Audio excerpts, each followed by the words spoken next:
How did you think that went, Tom?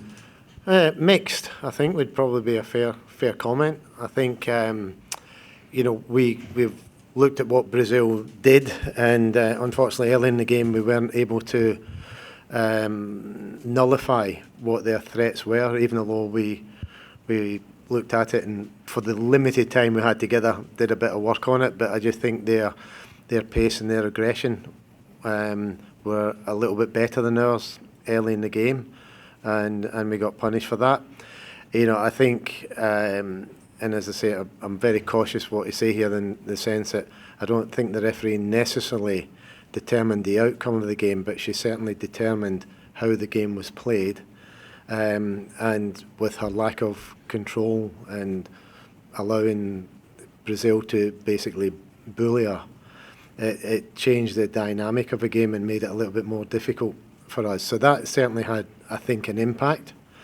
And, ironically, got ourselves back in the game, and at 2-1 in the second half, I felt we were actually beginning to settle into the game.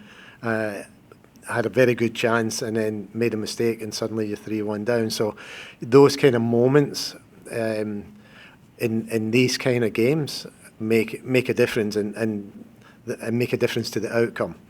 And that's kind of what happened tonight, because I felt at 2-1 and at that stage in the game, before we gave up the third goal, I actually felt quite confident that we were really back in the game and that we stood a real good chance to potentially win the game at that stage. But that's football, and mistakes happen, and we sort of move on. I think the positives from tonight is that we started some players and we brought some players on that hadn't been in the squad or given much time, and I think they added an extra injection of energy and threat from us. And so we'll get back, look at the video, and then see where we go in a few days' time. Hi, Tom. Are you able to talk a bit more about the physicality and how you thought the players handled it? Like, we could see you getting frustrated on the sideline, and the players were as well. But do you think they handled it well? I thought they handled it pretty well, because what often happens in that situation is the team that are the perpetrators get away with stuff, and as soon as you do something yourself, you end up getting the yellow card, or you end up getting the red card, or whatever. So I think our players did as well as they could. I think they showed the frustration to the referee, but they still, I thought, maintained their discipline within the game and didn't do anything reckless. But it became very frustrating, and it did dictate, I think, how the game was played. And we just hope that obviously that doesn't happen in the second game. God bless you. And obviously absences and injuries have forced you to make quite a few changes in that midfield. Winona Heatley got her first start. Yeah. How do you think she played? I thought she did admirably, to be perfectly honest. I mean, she's come in late into the camp. She's mainly a centre-back, but we needed to have a more of a physical strength in midfield, more of a defensive presence with the team that we had. And I thought she did ever so well. I think she ran out of legs a little bit, which is to be expected. A couple of times maybe the tempo of the game caught her out, but I think her work rate, I think the things that she broke down and the balls that she won, I thought she handled herself very, very well. And again, with obviously some absences, how did you think your attack worked? Because obviously it was difficult at times for Hayley and Caitlin. You didn't really have a classic centre striker as you've sometimes had. No, we didn't. But I think, again, had they been protected, I think they created a real threat for the opposition. So, as I say, had they got the proper protection from the referee, I think they would have had a more significant impact in the game. But I think they both, put in a huge work rate. I think physically they coped very well, and I think they created some danger. I think what we needed was, probably a little bit more territory, a bit more possession, to give them more opportunities without it being a one against one, 30, 40 yard battle kind of thing. and asked Steph about it before, but the back three and the wing backs, how do you feel like that's working for you?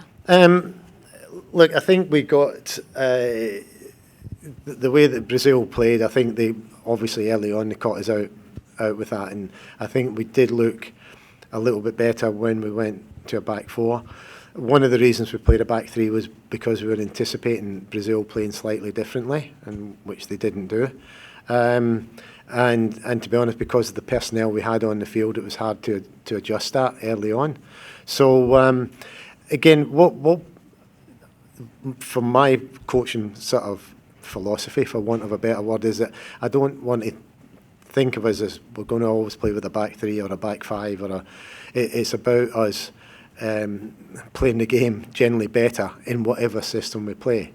And you know, as I say, I think the changes we made when we went to a back four and more of a 4-3-3, I thought that sort of suited the personnel that we had on at that time, and I think we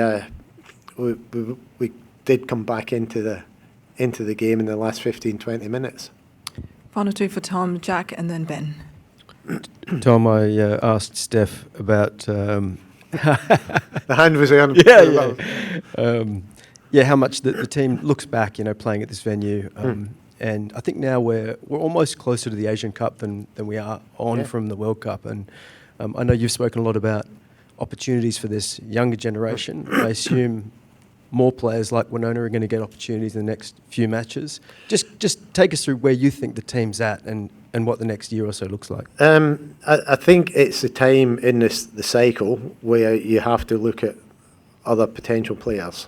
But you also then have to have players that you feel that are good enough to be looked at. So, it's an easy, and a lot of times you have the throwaway cliches, we need to look at our young players. What we need to do in our programme is build up a real depth in our programme all the way through, so players were able to bring in players without it being a big transition. So that's the key. And now, at this particular moment in the cycle, that's the time when we can actually look at bringing in players. And Shan's a great example. I think, she came on tonight and showed real promise with her pace, her beginning ability to dribble. Now, we didn't know that. I certainly didn't know it, because I've just seen her play in the W League. So those are the kind of things that we need to do now. And then you hope that those players and, Bianca Galix, etc., they actually step up to this level. But it's a catch-22. You don't have an awful lot of time to do that. You can't suddenly just throw 6 new players into the team. Just give us a little hint for what's coming then. What's that? Next few matches coming. Well, the next few matches are going to do that. But the challenge with that is when you throw a whole range, you're just throwing a whole raft of players in that have been together for 2 days, and then hope that they're all going to, come up and gel together and things like that.